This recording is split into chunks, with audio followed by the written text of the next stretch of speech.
Hope you're doing well from wherever you're watching this channel, depending on your time zone. Now, yesterday, Raila Odinga issued a statement, and I shared that video here. Listening to that statement, you could easily understand what Raila was talking about. He was very clear that Ruto issued a statement, but then that statement was not on basis of the understanding of the agreement. Remember, when Ruto issued a statement, Kenyans were like, in that statement, there was no way Ruto mentioned the cost of living. So it was like, oh, so Azimio has gone to agreement, but they forgot about what was touching largely on most of Kenyans, the cost of unga. So Raila came out to refute that, and he pointed out the exact issue that they had already agreed in the discussion. So you can easily learn that William Samoei Ruto is a man who is scheming. For him, end justifies the means. It's like he already have a desired result, and that result is so much good, such that he can use every means, every method, whether moral or not, to work towards the result that he's looking for. So in as much as they're going into this negotiation, Azimio is learning that Ruto is scheming. So he has a plan, and he already has a result that he's just working towards it. And for them, they're not ready for that. So it looked like Ruto discovered that he has already been cornered by Azimio la Umoja. So because of that, the amount of pressure that he was facing, he just decided to call Raila Odinga and look like he's calling for dialogue, but indeed he was just buying time to regroup and try to change the narrative so that now he can divert the attention of Kenyans to sabotage Raila Odinga's plan. But Azimio is learning this, because if you check in the whole process, they're talking about using a bipartisan approach, but through the parliament. Simple question people will ask: if Ruto want to go through the parliament way, will it be actually the best way to follow? Because checking on the parliament, we are seeing William Ruto who has managed to buy members of parliament. He went further even to buy a political party. And then for them, they're saying that that is the only way to go. So if that is the route to go, what Azimio should be asking is that, can Ruto tell those members of parliament that he bought while Azimio were ODM? Number two, what about the UDM party that he managed to buy when he just came to power, so that he can have numbers to be able to elect the Senate, so the Speaker of the National Assembly, and to have the majority of positions? That is the majority leader, majority whip, and all those committees. So already there is no goodwill from that. It tells you that he has a plan and he is just working toward that plan. So for Azimio, the issue of National Assembly cannot help. Because now there is no any doubt that Kenya Kwanza is struggling to catch up with the speed in which Raila Odinga had taken. Remember, Raila had everyone in his hand, because Ruto must go was the tone, and that was what everyone was talking about. Something that was not sounding good to Ruto. It was all about opening server, a discussion that Ruto is not comfortable with. But then, Azimio came out to confirm that is some part of the basis of their understanding in the negotiation. And I just want to quote Raila Odinga. This is what he said. Ruto made his statement, but that was not the basis of the understanding between the parties that were negotiating. That statement fell far short of what they had agreed. Kenya Kwanza must take immediate step to lower the cost of fuel and put a freeze on the recent increase in the cost of electricity. These are not matter for a committee. That is true. What do you want to discuss in a committee on how to lower the cost of living? Wewe uko na cabinet, ingia cabinet, punguzeni hiyo maneno, it is just a one-meeting cabinet and everything will start rolling. So Ruto went silent on the issue of cost of living. And this is what he's saying also. We will have our MPs negotiating with their MPs, but we will also have a team to which that team negotiating is going to report. We want this process to be akin to the process that was led by Kofi Annan. We want it to be a people-driven process. Remember, Raila had gone back to the people in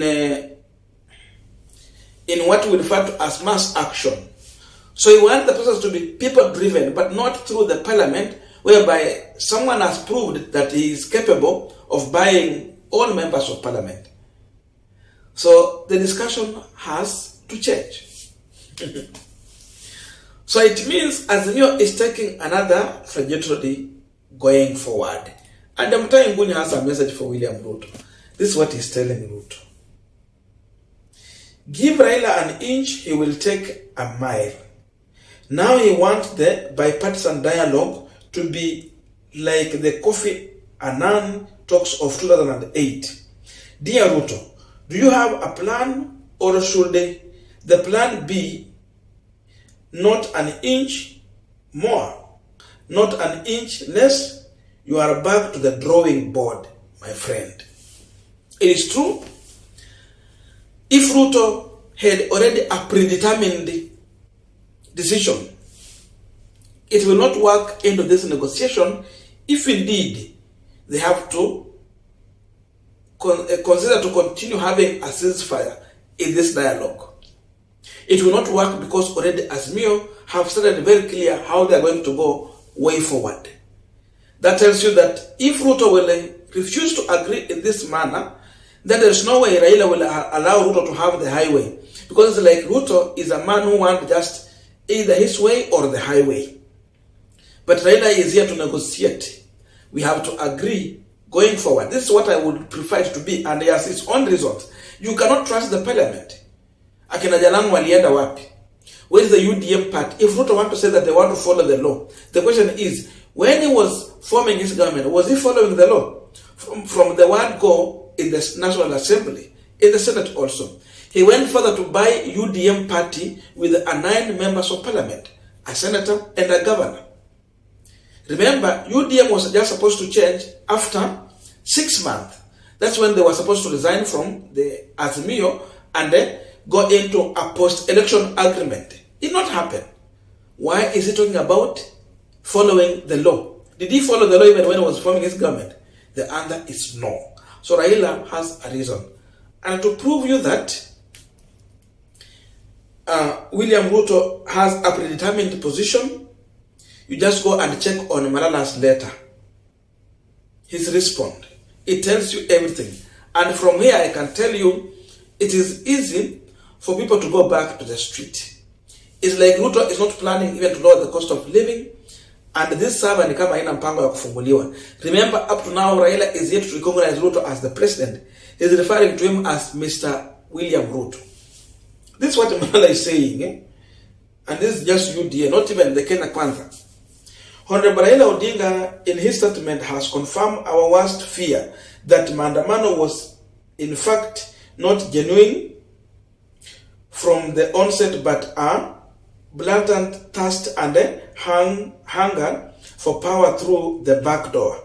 In making this unreasonable demand, Raila Odinga has demonstrated his intention to hold the bipartisan parliamentary process as suggested by President at ransom. So you see, it is a suggestion from William Ruto.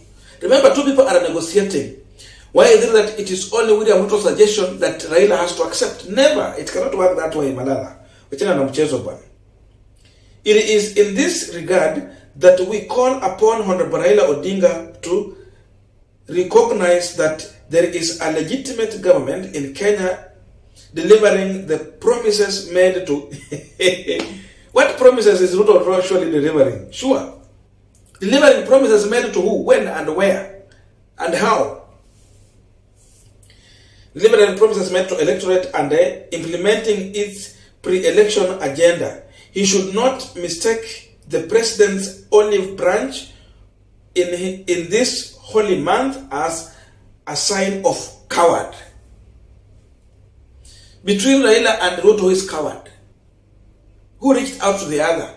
Was it Raila who reached out to William Ruto, or was it William Ruto who reached out to Raila Odinga?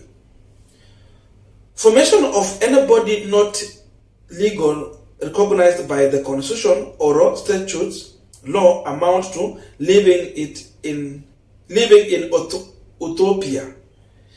Living in utopia and in a broad daylight hallucination. We want to categorically state that we as a party shall not accept any process that is outside the preview of the constitution or offends the law as established. That is now UDA responding. So it tells you that this thing might not work. Malala cannot issue such a statement without the knowledge of William Ruto. No. Ruto is well aware, and he has allowed this. It has the blessings of William Samuel Ruto. So it tells you that these people have no goodwill in this negotiation.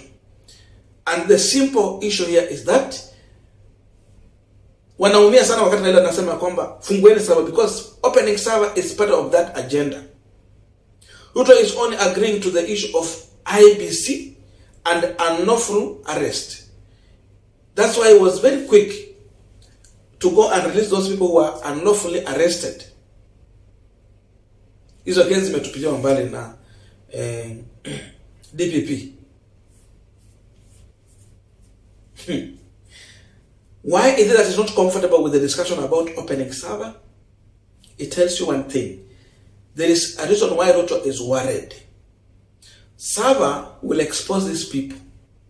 And by the way, the only way to sort out this thing once and for all, rather than you dear going here and there making this noise and writing these letters, open the server. Period. You want to work only on IBC? Open the server. They are worried about the server because server has everything that will expose these people, and they are not comfortable in that direction. They know Kenya can go into chaos or Ruto will be forced out. So my friend, back to the drawing board. We are going to wait and see what these people are going to come out with. But it's evidently clear there is a big problem here. This negotiation might not hold. I don't know your views, but let us meet in the comment section to continue with this conversation.